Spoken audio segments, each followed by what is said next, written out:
Hello, and welcome to the first workshop in Trauma Series 3. Yes, I'm calling this Trauma 301, and today will be an introduction about trauma to begin with. And that's partially because some people, when they hear the word trauma, just assume it's a massive world-shattering event, and it can be that. But as for me, my hope is that as you understand what's actually going on in our bodies, that it will make it much more manageable for you. To begin with, let's come up with a definition that we could use about what trauma actually is. There are a lot of definitions out there. Some of them are quite lengthy. Others, which are very scientific, actually, I have trouble understanding. So I've chosen a definition by Carrie Doring. And she says that trauma is a bio, psycho, and spiritual response to overwhelming events. Yes, bio, psycho, spiritual, body, mind, and spirit. I like that definition for a number of reasons. It's easy to understand, but also because it fits really well with the way I look at trauma. And that is that trauma is overwhelm to the nth degree, such that it actually short circuits our brains. And connected with that is that trauma includes a lot of pain and loss and suffering. And it actually can bring on a break with who we really are. Now, let's go a little further. Trauma can be a single event, an episode, a one-time thing, such as a car crash. It could seem mild to other people, but it's massive to you.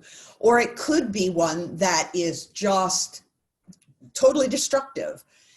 You don't even necessarily have to be in it. It may be that you witness the car crash. Or trauma, an event of trauma could be a death of someone that you love, someone that you care about, someone that is connected to someone that you care about. As a matter of fact, it could be an attack on you, a physical attack, yes, it could be that, or someone that you care about, again, could touch you in a traumatic way. But it doesn't necessarily need to be physical. An attack could be psychological, such as being humiliated in public or in private. As a matter of fact, humiliation is often, and being demeaned, these things often are difficult to describe or even recognize for ourselves because they don't have the physical evidence of a beating, but they are the same. They're still traumatic. Now, events like that are traumatic. Our body responds to those. Our mental and spiritual impact, how it gets impacted. But also, it can be trauma is a series of these events that go on to create a whole phase of our lives, a whole season. All right, an example of that. Well, it could be that you have a job where your boss is extremely demanding. You never see eye to eye, and no matter what you do, it's never good enough. Or maybe it's the job itself, that the requirements are really beyond your scope. And I don't mean that you're not capable, but even just understanding what's expected can be traumatic. Or it could be a situation with a teacher. I don't necessarily mean a public school classroom. It could be any kind of a teacher. It could be somebody that is teaching horseback riding, or I don't know, come up with what you've had to learn, tennis maybe. And it's something it's a skill you really want to learn, but along the way, you're being demeaned. The requirements are beyond you. And the person that's interacting with you is not giving you any respect. All right, one more example in that vein, and that is a bullying situation, either at work or at school, or where you're learning something in a class setting, a group setting, or it could even be in any relationship. It could be happening in your home, but you're not recognizing it, or you are. I just want to choose one other example. If you're thinking, well, this is nothing I've really been exposed to, let's just choose what's going on right now, this pandemic.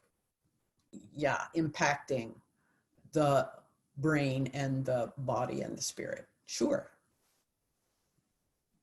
Now, it's possible that you're raising the question, what does this woman have to say to me about trauma? And that's fair. It's really fair. Now, let me just explain. My name is Sandra Allen Lovelace, and I am a transformation coach, and I am a trauma-informed coach. What does that mean? Well, I know a lot about trauma in a few ways. Let me explain. One is I've been supporting and serving women for more than 35 years.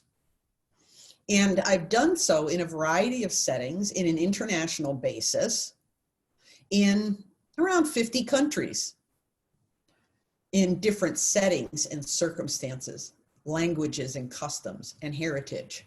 I don't speak all those languages. I either have a translator or they speak English. We speak English together. But in addition, that's my work. But in addition, I actually have lived a life with an entire trauma thread through the whole thing. Yes, beginning to current trauma all along. And so I have a pretty good awareness of what trauma looks like, what it feels like. But now really for the more important part, and that is because I am on the transformation journey, the healing journey from trauma. And it's those aspects that are relatively new for me that I am very anxious to share with you. As a matter of fact, if you want to know more, you can find me over at sandraallenlovelace.com. That's my website. Or there are other trauma series 1 and 2, and a mini series at my YouTube channel, Sandra Allen Lovelace. Now, maybe it would help if I shared just for a minute about how I got started on this part of my journey, how I got introduced to trauma. And it came through this book. I bought it, and then I wasn't really reading it because it was thick. But I picked it up and finally got started. And it came to page 3, and I had a traumatic experience there, actually, when the author talked about how the brain is, the trauma compromises the brain area that communicates the physical embodied feelings of being alive. Now, when you recognize that you've actually had those experiences through your whole life, what would be the hope to go on? I shut the book down for a few weeks, but then I picked it up and I continued reading, and it's that got me on this journey. So maybe today will help you get on your journey. Let me begin by sharing some slides with you and to get really specific about what we're talking about. Let's start at the beginning of the slideshow, shall we? All right, these are the portions of the brain that I want to talk about. There's number 1 is the short-term memory. It's called the amygdala, and it's where we receive the input from our emotions, and also from our five senses. So all the time our body is monitoring our surroundings, and that information is being brought into us through the amygdala. Then that information is transferred up to the prefrontal cortex. Now let me just run this for a minute. You can see there's the amygdala here. And the prefrontal cortex is quite a large portion of the brain. And it is where we process all that information that's transferred to the cortex from the amygdala. And that's where our awarenesses come. Oh yeah, it's cold. Decisions. I better put a jacket on, or I better run faster so I can get home, or build up the heat in my body, whatever it is. And we draw conclusions there. We evaluate priorities, what's more important, this or that. And then, let's see if I can get this thing to, there we go, we'll do it again. Then the information is transferred further down to the long-term memory. Those conclusions, when we've evaluated things and we figure out that this is how our world works, that is transferred into the long-term memory, which is called the hippocampus. And it actually is located quite close to the amygdala. One more time, let's see this. And the long-term memory stores those conclusions of the things that we learn from our evaluation, and we get spatial awarenesses that are we draw conclusions from. All kinds of learning is then stored away in the hippocampus. So those are the parts that we're talking about. Let's carry on to the next slide. Come on, little thing. There we go. Now, what happens when trauma hits? That little green calendar is meant to represent an event or a season. And that trauma, that impact of the event or the season, all of the emotions, all of the senses are pouring into the amygdala, that short-term memory. But instead of being transferred up to the prefrontal cortex, the overload is so great. Now, a typical illustration that's used is you meet a bear in the woods. So imagine there's a big grizzly bear in front of you. All of a sudden, your body, automatic response, it pours adrenaline, cortisol into your body. You go from just taking in the information from your surroundings, your environment, and your body says, danger, danger, danger. And so it switches over, your body switches over to the danger response, survival response. And all of the adrenaline, all of the cortisol, all of the information that it's bringing in actually bypasses the prefrontal cortex. It doesn't process that information. It merely says survival, fight or flight, or freeze. Or one I like to include is fawn, like a new dog coming into a pack that turns upside down and says, please be nice to me, I'm really sweet. That's fawn. Fight, flight, fear, fawn. Your body has to decide. And it does, but without the processing. And so all of that emotion, all of that input signals from your senses automatically bypasses the working memory and hops over to the hippocampus, that long-term memory storage area. Spatial awarenesses and information conclusions about things. All the things that we learn, those don't include when you have a traumatic experience or a season. They're not processed. All of those signals are not processed properly, and they're dumped into the hippocampus. Now, yes, that can become problematic. The hippocampus can get full, and the cells in there can be seriously damaged. And unfortunately, what happens is that process can become a habit. Now let's go on to the next slide. Well, Now, here we are. This is the result of that danger process, system, bypass. Because down the road, now this is called a trigger, in case you didn't know, we get triggered. Old memories, old danger situations get triggered. And that's why the smoking gun. Okay, so something can happen. For example, maybe we'll use that same illustration. Maybe you're in a museum. This happened to me actually when I was a kid. You're in a museum looking at all the displays and so on, and you turn around not realizing that there is a gigantic grizzly bear right there behind you. Someone calls your name and you turn around and all of the signals, all of the danger, all of the emotions and senses and the adrenaline and cortisol kicked off before explodes as if that was happening again. And actually what also happens is all the other little similar situations from the past can jump in there. So you see the signal of that stuffed bear, stuffed grizzly, if you will, goes right along where those pink arrows are and ignites the short-term memory. And you're right back where you were then, where you can't process. The prefrontal, notice, the prefrontal cortex is no longer included.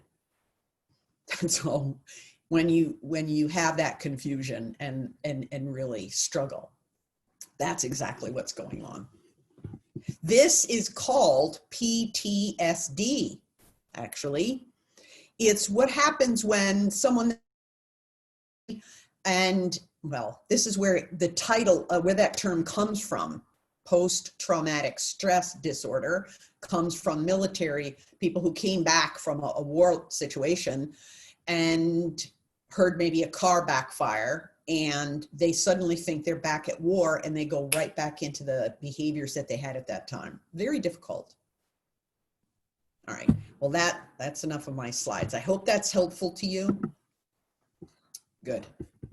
Now, while we're talking about this, what I want to say is that all of that bypassing the prefrontal cortex eventually impacts the brain the way it was mentioned in this book by, I should probably give the title and the author, The Body Keeps the Score by Bessel van der Kolk. This is a man who has spent his entire career studying trauma, where you remember he said that it affects the brain. How did he put it? It compromises the brain. That's exactly what happens. There's new neural pathways that actually develop in the brain because of trauma. We're going to be talking about some historical events that continue to impact us as we go along. But for now, I want you to remember about the plasticity of the brain. It's just the way God created it. And oftentimes, actually, there are hidden triggers that we don't even know about that are affecting our lives. For example, myself, when I was in school, it was because of my background at home, it was very important to please my teachers. If I didn't, and actually in grade 4 it happened, I got a bad mark on my report card, and my mother couldn't understand it. She took me to the school. The teacher, who was very demanding, said, "Oh, she just talks too much. She just," I was like, whoa, not only was I getting it from the teacher, now I got it from my mother too. I mean, I really got it. I learned pretty quickly that authority figures need to be pleased. This is actually a lesson I had learned even younger as a little kid. Whatever it takes, you better please those authority figures, because your life is going to get really unpleasant if you don't. So now realize what kind of triggers are happening for me. people pleasing is what it's called, and I will talk about that later too. But for now, if this is at all anything that you experience, or someone that you care about, or someone that you just know, let me encourage your heart. Let me encourage your heart with a couple of gifts. That's my plan. I want to give gifts at the end of each of these workshops. All right, the first one. Yes, this first gift is to assure you that God knows what's going on in your brain. The plasticity is what God made when he made people. He created us with a brain that has that plasticity in it. He knows, he's perfectly aware of what's happening and the impact that's coming into your life and how that is affecting you specifically, because he's God and he cares. He cares. Let me encourage your heart and give you hope. God cares. Remember what he says in, what his word says in Romans 8:31. If God is for you, who can be against you? God loves us and he is on our side. He's aware, he's with us. So God cares, God knows and he cares, but also God tends, he keeps us where we are, and he rescues us. Yes, God does rescue us. And I use that term, we hear it, Jesus saves, God rescues us. S on the end, that S, it's a present tense. God, we usually tend to think of it in a one time for all, which is true. God, God saved me, God rescued me in 1950, when I came to know Jesus's work for me. And that was once from death to life. But he continues to rescue. Jesus saves, it's present tense. He continues to do that for me. Now, the plasticity, here's the second thing that I want to give to you, and that is that this plasticity, and I, again, in my research, in my reading, to understand what's going on in my life, so that you don't have to do all that, let me assure you that that plasticity, the way that God created our brains, is still there. That's why I put this book down. I just thought, oh no, I'm done for. But in further reading and growing in my knowledge, the plasticity remains, which means there is hope, there is healing that's available to us. I learned that, and I'm a witness to it because of my own recovery, of my own healing, of my own transformation journey. Now, I want to clarify that this way. That term, PTSD, post-traumatic stress disorder, I defy it. I don't like it. It's a label. So I have a brand new one that I want to give to you, and that is PTSS, post-traumatic survival skills. Post-traumatic survival skills. And here's why I like that term. Because the truth is that God built all of us, not just the plasticity in our brain. He built all of us. And the strength that he put into us, and the smarts that he put into us, and the adaptability that he built into us.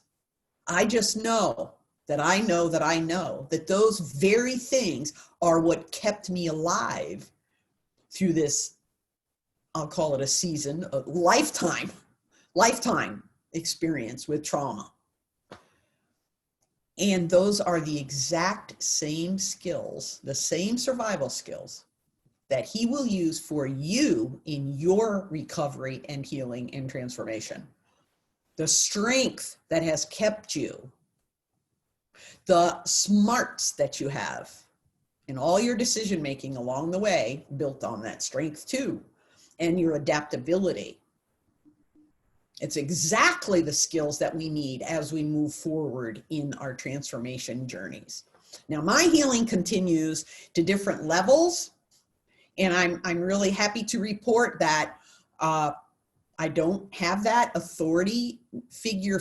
Does it come up? Yes, it comes up, but I can manage it.